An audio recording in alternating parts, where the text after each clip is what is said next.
Master minds commerce చదవాలనుకునే 10th inter విద్యార్థుల తొలి ఎంపిక. నమస్కారం వేదప్రియ గారు. నమస్తే సిడ్లు.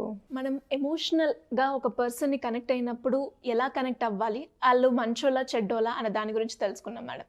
అలాగే చాలామంది లవ్లో కావచ్చు, రిలేషన్షిప్లో కావచ్చు, ఒక పర్సన్కి మనం కనెక్ట్ అయ్యాము అంటే వాడు మంచోడు కాదు అన్న, వాడిని పెళ్లి చేసుకుంటే నాకు లైఫ్ ఉండదు అన్న, అయినా కూడా బట్ స్టిల్ నాకు వాడే కావాలి అని కూర్చునే వాళ్ళు చాలామంది ఉంటారు, అబ్బాయిలైనా అమ్మాయిలైనా. అలాంటి వాళ్ళను మనము ఆ మూమెంట్ నుంచి కాకుండా బయటపడేయాలి అంటే ఎలా ఓవర్కమ్ చేయొచ్చు అంటారు? First of all I tell you, ఈ చెడు సావాసం అన్నది ఎలా అవుతుంది అన్నది చెప్తాను. ఎందుకంటే విమెన్ అన్ని టాపిక్స్లో తెలివి ఉన్న వాళ్ళు అయి ఉండి 100 మందికి మంచి చెప్పే వాళ్ళు అయి ఉండి కూడా తనకు తాను ఒక మనిషిని నమ్మి అతపాతాళంకి పోయిన రోజులు చాలా ఉన్నాయి. And I personally scene it and I been through that my self. ఇట్లా క్లోజ్ ఎన్వైరన్మెంట్లో కూడా ఐ సీన్ దిస్. ఏమవుతుందంటే సరేలో మనం జన్మతః కొన్ని ఉంటాయి, కర్మతః కొన్ని ఉంటాయి, right?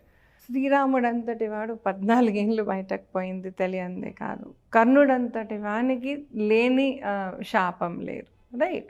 So certain things are destined. అట్లా అని ఇట్స్ ఓకే, నువ్వు 10 ఫ్లోర్స్ నుంచి కింద పడు, అది డెస్టిన్డ్ అని నేను అనట్లేదు. కానీ కొన్ని things are beyond our calculations are beyond our behaviour environment అని చెప్తున్నాను. To start with. ఇంకొకటి, if I'm a thief and I'm going to a party, నేను దొంగనబ్బా, నేను ఒక పార్టీకి పోతున్నా, నేనేం చూస్తా, అక్కడ జ్యూస్ బాగుంది, అక్కడ చిల్లీ చికెన్ బాగుంది, అక్కడ బియర్ సాలిడ్ ఉంది, I care a dam, right? ఏం చేస్తా, ఏ పిల్ల మెడలో ఏం నగ ఉంది, రైట్? రైట్? ఏ కార్నర్లో ఏ యాంటిక్ పీస్ ఉంది, రైట్? సో ఏ చిన్న చిన్న పిల్లలు ఉన్నారు, బయట ఆడుకుంటున్నారు, చిన్న చిన్న పట్టు లంగలు వేసుకొని, వాళ్ళ ఒంటి మీద ఏముంది, చిన్న పనులు వేసుకొని తిరుగుతూ ఉంటారు, రైట్? అట్లనే వాళ్ళ చూపు ఎవరైతే ఇలాంటి వాళ్ళని, అంటే ఇన్నసెంట్ ఉన్న విమెన్ కానీ మెన్ కానీ పట్టాలి అనుకునే వాళ్ళు, వాళ్ళ చూపు ఇట్లాంటి వాళ్ళ మీద పడుతుంది, హూ ఈజ్ వెరీ ఇన్నసెంట్. అందరికీ మంచి చేయడం ఒకటే తెలుసు, కానీ తనని ప్రేమించిన వాళ్ళు ఎవరు లేరు అన్నది బయట కనిపిస్తుంది.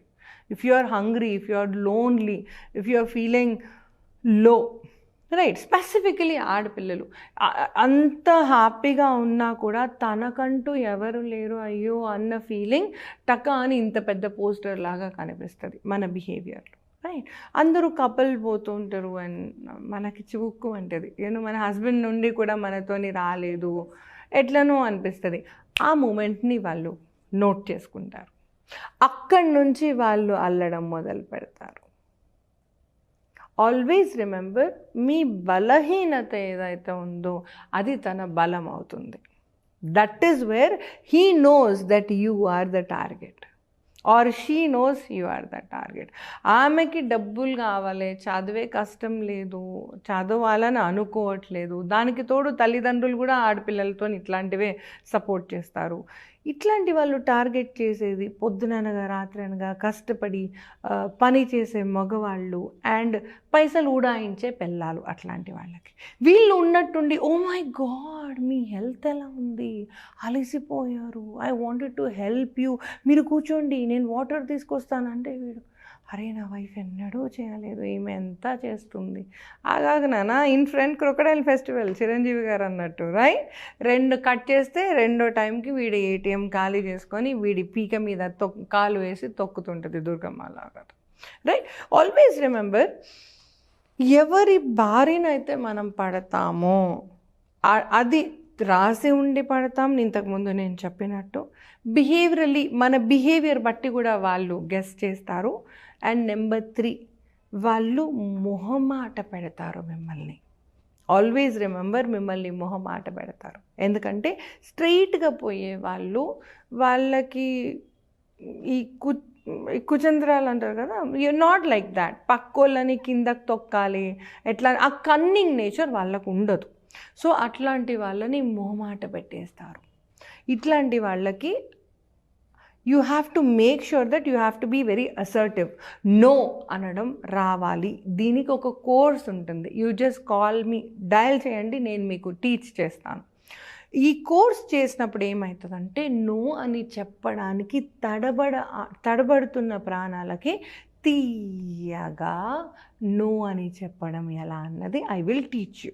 ఓకే, ఇక్కడ నుంచి అంటే వాస్ట్గా నుంచి మెల్లమెల్లగా కేసుని లోపలికి తీసుకొస్తున్నాను. ఇప్పుడు కర్మగాలి దొరికినామబ్బా మనం, గర్ల్ కావచ్చు బాయ్ కావచ్చు, కర్మగాలి దొరికిన తర్వాత మనల్ని వాడుతారు కదా, ఓ రేంజ్లో వాడతారు చాలా. రైట్, ఆ ఎమోషన్ని పట్టేసుకొని దాంతో ఇంకా రైట్. ఫస్ట్ నీ నస్ దొరకబడతారు వాళ్ళు. ఏదంటే నువ్వు ఏడుస్తావు, ఏమంటే నీకు ఇరిటేషన్ వస్తుంది, ఏమంటే నువ్వు బాధపడతావు, ఇట్లాంటివన్నీ నస్ పట్టుకుంటారు. రైట్, ఇవన్నీ చేసేకి ముందు నీకు ఏది ఇష్టమో అది చేస్తారు ఫస్ట్. అది చేసినప్పుడు ఏమవుతుంది, నీ అటెన్షన్ వస్తుంది. ఆల్వేస్ కొంచెం రివైండ్ చేసి మళ్ళీ వినండి మాట.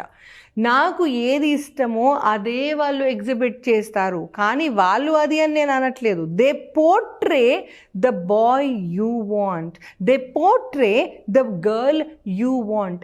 ఇలా ఉంటే అమ్మాయి ఎంత చక్కగా ఉంటుంది అని అనుకున్న మగాడికి ఇలా నేనున్నాను అని నీ ముందే వచ్చి కావాలని బుక్ పట్టుకొని చదువుతారు. నీకోసం వచ్చారని నువ్వు అనుకోవు, దేవుడు పంపాడు ఇలాంటి అమ్మాయిని అని నువ్వు అనుకుంటావు.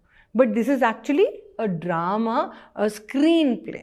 ఓకే, నా already when you are in to this venom, ఈ వెనంలోకి వెళ్ళిపోయాము అంటే ఒకటి అనలైజ్ చేయండి. వాళ్ళు మనకు మంచా చెడా అన్నది తెలియనంత వరకు ఒకలాగా ఉంటాం మనం. తెలిసాక అంటే నిండా మునిగాక చలేంటి అన్న కాడికి వస్తుంది. కొందరు బాయ్స్ ఏంటంటే they will make sure that they will tell, అంటే ముందే చెప్పేస్తారు, చూసావా మీ అమ్మాయి నాతో ఉంది, చూసావా మీ అమ్మాయి నాతో ఉంది, అయ్యో అందరికి ఇంకా తెలిసిపోయింది కదా అని వాళ్ళతో ఉంటారు కొందరు. గర్ల్స్ ఏంటి అంటే నువ్వు ఎవరికన్నా చెప్పుకో, నేను వదిలిపెట్టాను, ఎడకపోతావు పో. అట్లా అంటే ఇటు ఎక్స్ట్రీమ్ అన్నా అటు ఎక్స్ట్రీమ్ అన్నా ఎటు తిరిగి మొహమాటానికి మీరు అక్కడే ఉండాల్సి వస్తుంది. That is what I'm trying to tell you. Okay, నీక నుంచి నెక్స్ట్ పాయింట్కి చెప్తాను. నువ్వు అడిగిన క్వశ్చన్ ఏంటి అంటే ఇలాంటి వాళ్ళ నుంచి నేను అసలు ఎలా బయటపడాలి అన్నది. ఒక్క పాయింట్ అమ్మా, మీరు 99% మిస్టేక్ చేసి ఉన్నా ఆ 1% మంచి మీకు ఇంకా రాసి ఉంది అని నమ్మితే ఆ 1% కోసం లేచి వచ్చి బతికి చచ్చిపోండి. ఓకే, మీరు 99 years అట్లాంటి అబ్బాయితో ఉన్నా, ఇంకా 1 year బతికేది రాసి ఉన్నా బయటకు వచ్చి 1 year ఉండండి. అండ్ ఇలాంటి వాళ్ళు మీ హస్బెండ్ అయినా కూడా సే గెట్ అవుట్. ఎందుకు అంటే end of the day it is venomous. ఎంతసేపు నిన్ను పక్కోళ్ళ దగ్గర కిందకి చెయ్యాలి అనడం, ఎవరు లేనప్పుడు నిన్ను ఇమోషనల్గా నీ మనసుని ఇట్లా పిసికేయడము, దిస్ ఇస్ నాట్ మ్యారేజ్ పాప. ఇది మ్యారేజ్ కాదు. మ్యారేజ్ అంటే రాముడు సీత లాగా ఉండాలి. మ్యారేజ్ అంటే అంత అన్యోన్యంగా ఉండాలి. అబ్బా ఇలా ఉండాలి కదా జంట అని అనిపించి చిన్న అమ్మాయిలు, ఇంత చిన్న అమ్మాయిలు రేపు నాకొచ్చే మొగుడు ఇలా ఉండాలి కదా అని ఆశపడాలి. అలా ఉంటేనే అండర్లైన్ ఉండండి. ఇలా నేను ఉండాల్సిన అవసరం లేదు, నువ్వు నా కాళ్ళ దగ్గరనో నేను నీ కాళ్ళ, ఇదంతా బిహేవియర్ ఉంటే మీ మ్యారేజ్లో దుడ్కొని బయటకు వచ్చేసేయండి. You can't do that, call me, I will help you out. Number 2, live in relationships. Specifically మనం లివ్ ఇన్లో ఉండేదే అందుకు, పెళ్ళి చేసుకొని మళ్ళీ డివోర్స్ తీసుకోవడానికి ఇబ్బంది ఎందుకు అనే లివ్ ఇన్లో ఉంటున్నాం. లివ్ ఇన్లో ఉన్న అడ్వాంటేజే అది. ఏంటి అంటే ఆ మనిషి నీకు సెట్ కాలేదు అంటే లేచి దులుపుకో, బయటకు నడు, స్నానం చేసుకో, అమ్మవారికి దండం పెట్టుకో, దేవుడా ఈసారి వచ్చేవాడిని మంచివాడిని చూపించు అని దండం పెట్టుకొని ముందుకెళ్ళు. Right? Number 3, if you are just lovers and you are not in any live-in, but you are just in a relationship, ఇంకా మంచిది. మీకు ముందు ఏది ప్రాబ్లం లేదు, వెనక ఏమీ ప్రాబ్లం లేదు, అలాంటి వాళ్ళతోని ఉండే అవసరం అంతకన్నా లేదు, రైట్? అన్నిటికంటే ఫస్ట్ పాయింట్ ఇది, సెకండ్ చెప్తున్నాను. మనం పెళ్ళి చేసుకున్న వాళ్ళు ఒకవేళ ఇంకా మీరు పిల్లలు కానీ లేకపోయిందంటే ఆ బిడ్డల కోసమన్నా బయటకు వచ్చేసేయండి. ఆ పిల్లలు do not deserve a father or a mother like that. నా బయటకు రావడం అయితే తథ్యం. ఇది మీకు టార్గెట్ ముందే చెప్పేస్తున్నాను. ఎలా రావాలి అన్నది ఇప్పుడు చెప్తాను. నెంబర్ 1, మీకు వాల్యూ ఇస్తున్నాడా లేదా అన్నది ఒకటి చెక్ చేయండి. అది ఎవరన్నా కావచ్చు, mother, father, sister, brother, husband, అమ్మకసం ఎవడన్నా కావచ్చు. మీకు వాల్యూ ఇచ్చాడా, మీతో ఉన్నాడు. మీకు వాల్యూ ఇవ్వడా, బాస్ సాయోనారా బాయ్ అని చెప్పేసేయండి. నెంబర్ 2, ఇష్టం అన్నది మనసుతో ఉందా, ఆ మూమెంట్కి ఉందా? మళ్ళీ ఒకసారి చెప్తున్నాను, ఇష్టం అన్నది మీ మీద మనసుతో ఉందా, ఆ మూమెంట్కి ఉందా? ఆ మూమెంట్ కంటే ఏంటికి 2 పాయింట్లు, ఐదర్ మనీ ఆర్ సెక్స్. మిగతా వాటికి మీరు అవసరం లేదు, మిగతా వాటికి మీరు ఇష్టం లేదు, మిగతా వాటికి మీతో సంబంధమే లేదు. అలాంటి రిలేషన్షిప్లో మీరు ఉన్న, ఈ సోఫా ఉన్న, ఈ కుక్కపిల్ల ఉన్న ఒక్కటే. ఇన్ఫ్యాక్ట్ ఆ కుక్కపిల్లకి ఎక్కువ సెల్ఫ్ రెస్పెక్ట్ ఉంటుంది, దొబ్బే అని వెళ్ళిపోతుంది ఆ కుక్కపిల్ల కూడా. So have some self respect for your self. ఒక్క సెక్స్కి తప్ప సెక్స్ అని వాడాల్సి వస్తుంది, మేకింగ్ లవ్ అయితే కాదు. ఎందుకంటే ఇక్కడ ఇద్దరు ప్రేమించడం లేదు. ఇద్దరు ప్రేమించకుండా ఒకరే ప్రేమించి ఇంకొకరిని వాడుకుంటున్నారు. అండర్లైన్ అంటే దాన్ని సెక్స్ అంటారు, మేకింగ్ లవ్ అనరు. ఇద్దరు ఒకరినొకరిని ఇష్టపడితే ఇంతకుముందు చెప్పినట్టు it is called making love. If you are not making love in your relationship and you are just used, లేచి బయటకు రండి. నా ఈ మ్యానిప్యులేషన్ అన్నది చాలా ఎక్కువ చేస్తారు వాళ్ళు. ఇట్లాంటి మ్యానిప్యులేషన్ చేసేటప్పుడే you have to understand you're going in squirrels. Washing machine ad ఉంటుంది చూడండి, వర్ల్పూల్ అని, అలా తిప్పుతారు వాళ్ళు మిమ్మల్ని. అలా తిప్పేటప్పుడు you have to understand that you are only used.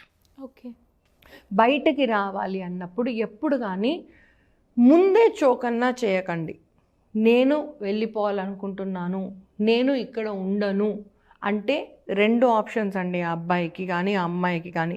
వెనమస్గా ఉన్న బిహేవియర్ నిన్ను చంపాలన్నా చూస్తాడు, లేదా నీ దగ్గర ఉన్నది మొత్తం తీసేసుకుంటాడు. మళ్ళీ చెప్తున్నా, కొంచెం దగ్గరకు వచ్చి వినండి. వెనమస్ ఆర్ టాక్సిక్ రిలేషన్షిప్లో మీరు ఉంటే ఆ అబ్బాయి మిమ్మల్ని చంపితే బెటర్ అని అనుకుంటాడు, లేదా మీ దగ్గర ఉన్నవన్నీ ఒలుచుకొని పోతే బెటర్ అనుకుంటాడు. కాబట్టి నేను వెళ్ళిపోవాలనుకుంటున్నా అని అబ్బాయికి కానీ అమ్మాయికి కానీ చెప్పకండి. నెంబర్ 1. నెంబర్ 2, వెళ్ళిపోవాలి అనుకునేటప్పుడు మాత్రం నీ మేలు కోరే మనిషిని మాత్రమే గట్టిగా పట్టుకోండి. ఎందుకంటే వాళ్ళు ఎంత గిల్ట్ క్రియేట్ చేస్తారు మీలో అంటే, అయ్యో నేనే బాగా చూసుకోలేదు, బాగా చూసుకుని ఉండింటే ఆయన ఇలా చెయ్యకపోయేవాడు అని అనుకునేలా నిన్ను చేసి వెనకకు తిరిగి మళ్ళీ వాళ్ళ కాలు చప్పు నాకిస్తాడు నీతో. అది వాడుకున్న తెలివి. సో నీ మేలు కోరే వాళ్ళని గట్టిగా పట్టుకో. అరే నేను ఇంకొకసారి మళ్ళీ ఆ పిల్లగాడి పేరు చెప్తే చెప్పుతో కొట్టరారు, అరే నన్ను గట్టిగా పట్టుకో, నన్ను అటు పోనివ్వకు అని స్పెసిఫిక్గా మీ ఫ్రెండ్స్ని కానీ మీ ఫ్యామిలీని కానీ సిగ్గు లేకుండా అడిగి హెల్ప్ తీసుకోండి. Okay, make sure that you do not go back. No matter what, you do not go back at all. అంటే 1 మిల్లీమీటర్ ముందుకొచ్చినా కూడా అందులో నుంచి అది అమృత తుల్యం. 1 మిల్లీమీటర్ వచ్చినందుకే ఆ పిల్లగాడు పసి కట్టాడా, నిన్ను ఎంత గిల్టీ బిహేవియర్లో పెడతాడంటే నువ్వు మళ్ళీ పాతాళానికి 1 సెకండ్లో పోతావు. అంటే 1 అడుగు బయటకేసి మళ్ళీ 1000 అడుగులు లోపలికి పోతావు ఆయన దగ్గరికి. So make sure that somebody is holding your hand. నువ్వు కష్టంగా 1 అడుగేయి, సగం అడుగేయి, ఇటు తిరుగు చాలు, వెనుకకు తిరుగు చాలు. కానీ ఒకరిని దైవంని కోరి, దేవుడా నన్ను అటు పోనివ్వకుండా ఉండే మనిషిని నాకు ఈ స్వామి, ఆయనను పట్టుకొని నేను ముందుకు వస్తాను. పసిబిడ్డ ఎలాగైతే తల్లి చేయి పట్టుకొని ముందుకి వస్తుందో, ఆ నడక ఎలా అయితే ఇంతింత వటుడింత అని మంచి కోసమై అటు తిరిగి ఎదుగుతుందో, అలా you have to come out from this toxic behaviour without giving him a notice ముందు ఎప్పుడు ఇవ్వద్దు. అండ్ ఒకవేళ ఆయన తిట్టడం, కొట్టడం, ఈ టాక్సిక్ బిహేవియర్ ఏదైతే ఉందో మీరు అదే బిహేవియర్లో ఉండండి. ఒకవేళ ఎప్పుడు ఏడ్చే వాళ్ళైతే అప్పుడు ఏడవండి. ఆయననే గిల్టీగా ఫీల్ చేసి ఆయననే మళ్ళీ వచ్చి జబర్దస్త్ సెక్స్ చేసిపోయే హాస్పిటల్లో కేసెస్ నేను చాలా చూశాను. So cooperate with that moment. అంటే ఏ ఒక్క బెహెక్ కూడా రానివ్వకండి. మీ బిహేవియర్లో చేంజ్ వచ్చింది, మీరు రియలైజ్ అవుతున్నారు, మీరు ఇళ్ళ నుంచి బయటకు వెళ్ళిపోవడానికి రెడీగా ఉన్నారు. ఈ 3 పాయింట్స్ ఒక ఈశ్వరుడికి, నీకు హెల్ప్ చేసేవాడికి తప్ప ఇంకా ఎవరికీ తెలియకూడదు. బికాజ్ ఎవరు ఎప్పుడు ఎలా మళ్ళీ రౌండ్కి తిరిగి మనకే అనేది తెలియదు. కాబట్టి ఒక ఈశ్వరుడిని నమ్మండి, నారాయణని నమ్మండి, మీకు హెల్ప్ చేసే వాళ్ళని నమ్మండి. That's it. These are the 3 points you have to remember. దేవుని దగ్గర యాక్సెప్ట్ చెయ్యండి. ఐ హ్యావ్ ట్రైడ్, నాకు లవ్ దొరుకుతుందేమో అని ఆశపడ్డానమ్మా, కానీ దొరకలేదు. ఇక్కడైతే నాకు సేఫ్ అనిపించినా కూడా కరెక్ట్ అనిపించట్లేదు. అన్నీ ఉన్నాయి కానీ ఎందుకు కరెక్ట్ అనిపించట్లేదు అమ్మా. So help me to get out of the situation. దేవుడి దగ్గర యాక్సెప్ట్ చేయడం నేర్చుకోండి. డెస్టినీ, నేచర్ దగ్గర యాక్సెప్ట్ చేయడం నేర్చుకోండి. ఒక్కసారి యాక్సెప్ట్ చేయడం మొదలు పెట్టారు అంటే 99% మీ ప్రాబ్లం సొల్యూషన్ వచ్చేసినట్టే. అక్కడి నుంచి కొంచెం కొంచెం చీమలాగా నడిచిన, స్నేల్ లాగా నడిచిన, you will be coming out of that venom. Butterfly నుంచి, అంటే కుక్కూన్ నుంచి బటర్ఫ్లై ఎంత చల్లగా ఉంటుందో, ఎంత చక్కగా ఉంటుందో చూడడానికి, అలాగే మీ ఫ్యూచర్ అంత బాగుంటుంది. And all the gods be with you. May all my ancestors be with you. Good luck to you. Thank you madam. Thank you so much. Thank you sir.